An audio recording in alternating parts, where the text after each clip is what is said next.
Il-Gvern Laburista li suppost huwa gvern tal-ħaddiema qiegħed joħloq soċjetà fejn il-ftit tal-qalba qed jitħanżru jaqilgħu il-miljuni.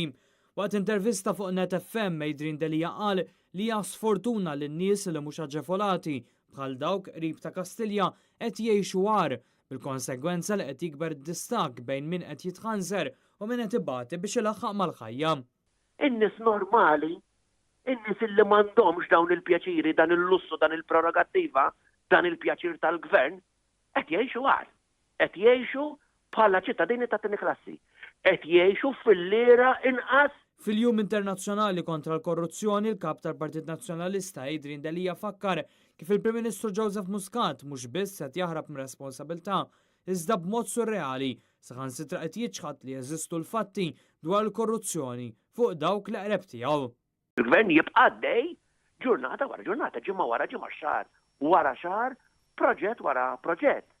U dwejja u li meta joħroġ dar rapport u l-gvern jgħidlek il da kuntent bih, allora l-gvern qed titik garanzija illa jibqa' jisraqna. U tkellem dwar kultura li min jitkellem titpoġġielu sarima ma ħalqu li ma kultura qed tidħol f'pajjiżna u li laħqet il-qofol tagħha bl-assassinju tal-ġurnalista Defni Caruana Galizia, dak li sejjaħ bħala l-akbar att ta' attakk fuq il-libertà tal-espressjoni.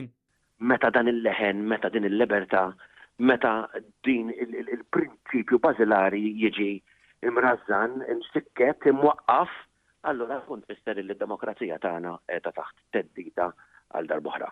U fid-dawl ta' dan li l-oppożizzjoni fil-Parlament qed tkompli taħdem biex toħroġ il-verità mhux biss dwar min ordna l-qtil tal-ġurnalista imma wkoll jekk dan setax jiġi evitat.